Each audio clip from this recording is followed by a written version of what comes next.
देखेंगे, आज का हम टॉपिक देखेंगे फोर लूप के रिगार्डिंग। तो फोर लूप देखेंगे, फोर लूप कैसे काम करता है, कैसे नहीं काम करता। तो आज हम देखेंगे फोर लूप के रिगार्डिंग। तो सबसे पहले मैंने एक वेरिएबल ले लेता हूँ, एक्स नाम का वेरिएबल ले लेता हूँ और क्लियर स्क्रीन लगा देता हूँ। क्लियर स्क्रीन, ठीक है। तो सबसे पहले मैंने लिया है फोर लूप का कुछ सिंटेक्स देखते हैं। तो पिछले क्लास में हमने व्हाइल लूप देखा था, तो लूप समझ में आ गया सबको, लूप किस तरीके से काम करता है। तो जैसे हमने आपका व्हाइल लूप की बात की थी, तो व्हाइल लूप में क्या होता है, डिक्लेरेशन, वेरिएबल को डिक्लेयर हम ऊपर करते हैं, फिर यहाँ पे कुछ सिंटेक्स देते थे। अगर मैं इसे फोर की जगह हम इसे व्हाइल कर लेते हैं, और यहाँ पे हम इंक्रीमेंट और डिक्रीमेंट करते थे। कुछ ऐसे ही काम करते थे। यहाँ पे मैं कुछ डेटा को प्रिंट करा रहा हूँ।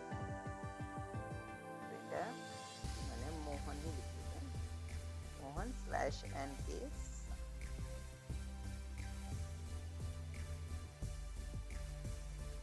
ठीक है, कुछ ऐसे ही काम करते थे। अब मैं इसे फोर लूप से चेंज करता हूँ व्हाइल लूप, आपका सॉरी व्हाइल लूप से चेंज करता हूँ इसे फोर लूप। तो फोर लूप में क्या होता है, ये सारी चीजें एक ही के अंदर आ जाती है। जैसे मैं बात करूँ तो मुझे ऊपर इनिशियलाइजेशन ऊपर नहीं करना पड़ता, मैं इनिशियलाइजेशन यहाँ पे कर सकता हूँ। तो मैंने यहाँ पे इनिशियलाइजेशन हटा दिया, तो मुझे इसकी जरूरत नहीं है। और मैं यहाँ पे इंक्रीमेंट एंड डिक्रीमेंट कर देता हूँ एक्स प्लस प्लस, और फिर मुझे यहाँ पे इंक्रीमेंट करने की भी कोई जरूरत नहीं। तो मल्टीपल लाइन का कोड एक लाइन के अंदर काम कर सकते हैं यहाँ पे।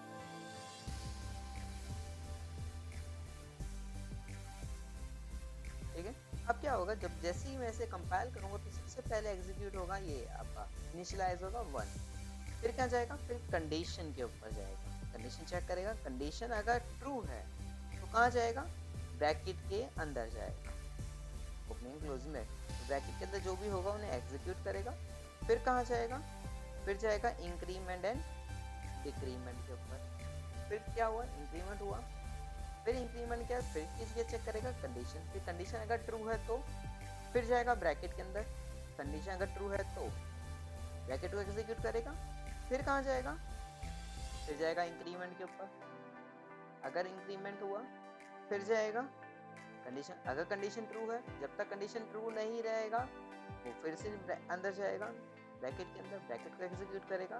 फिर कहाँ जाएगा, इंक्रीमेंट पे जाएगा।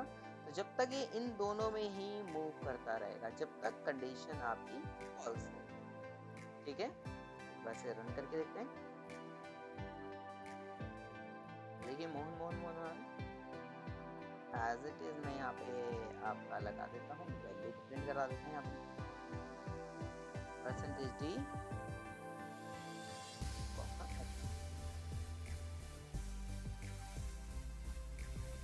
देखिए इस हिसाब से प्रिंट हो रहा है। तो दिस कॉल ये था हमारा फोर लूप। तो हमने मल्टीपल फोर लूप को, सॉरी हमने एक सिंगल फोर लूप देखा कि हमने कैसे कैसे काम कर सकते हैं, कैसे नहीं कर सकते। तो ये हमारे से मल्टीपल चीज़ों को एक्सेस कर सकते हैं। तो वही हम देखते हैं जो हमने पिछली क्लास में देखा था। हम टेबल को फोकस करते हैं कि कौन सी हम टेबल की बात कर रहे हैं यहाँ पे। फिर हम कुछ और स्टेप देखते हैं। क्लियर, इतना समझ में आया। तो हम टेबल की बात करें तो मैं यहाँ पे टेबल के लिए एक नंबर ले लेता हूँ, यूजर से इनपुट करा देता हूँ।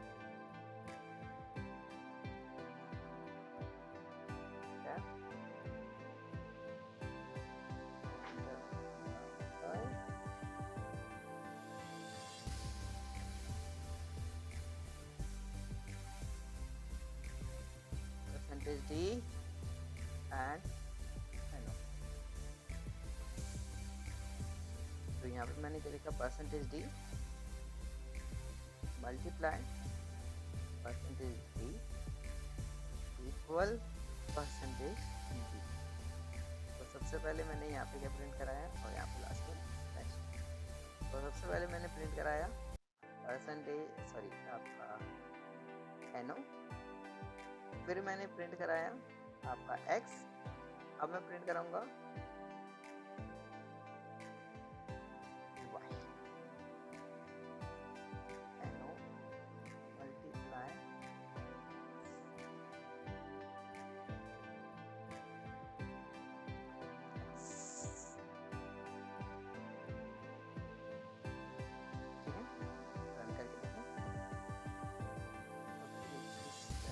वाई को हमने ऊपर इनिशियलाइज नहीं किया है, वाई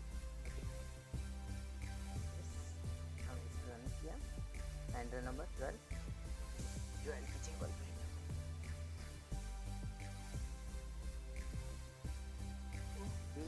ये 9 तक गया, 100 तक नहीं गया, और सॉरी 10 तक नहीं गया, तो 10 तक 10 तक की जाएगा भाई। हमने लूप ही कम तक चलाया है, यहाँ पर लूप चला लेते हैं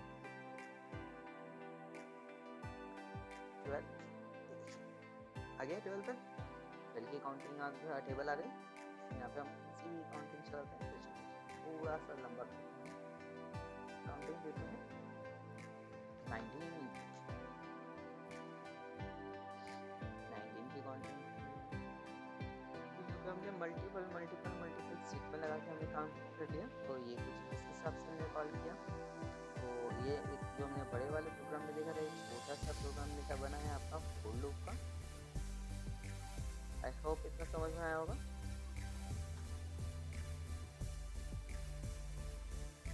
तो अब देखते हैं, अब हम नेस्टेड इफ के ऊपर बात करते हैं कि नेस्टेड इफ क्या होता है, क्या नहीं होता।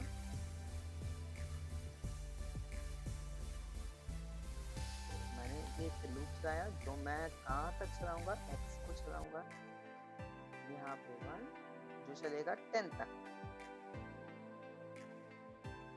यहाँ पे कुछ हम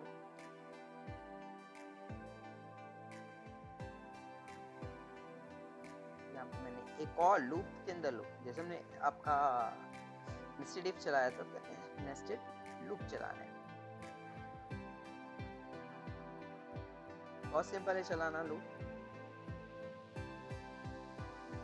बहुत सिंपल है।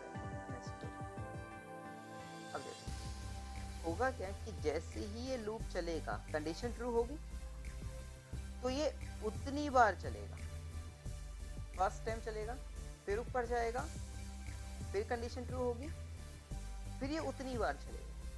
मतलब अगर ये बात करें तो ये एक फर्स्ट टाइम कंडीशन ट्रू, ये 10 टाइम चलेगा, फर्स्ट टाइम कंडीशन ट्रू हुई तो ये फर्स्ट बार 10 बार चलेगा। फिर ये कितनी बार हुआ, 2 हुआ, 2 हुआ, तो ये फिर 10 बार चलेगा। फिर ये 3 हुआ, ये फिर 10 बार चलेगा। तो मतलब जितनी बार आपका x कंडीशन ट्रू होगी, y उतनी बार ही रन करेगा, 10 टाइम्स, 10 टाइम्स। ठीक है,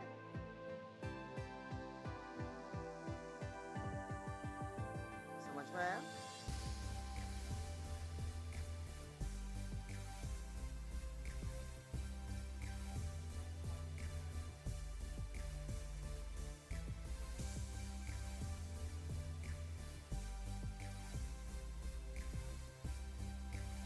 तो यहाँ पे मैं प्रिंट कर रहा हूँ प्रिंटर, तो यहाँ पे मैं कुछ नहीं प्रिंट करा था, यहाँ पे स्टार प्रिंट करा था।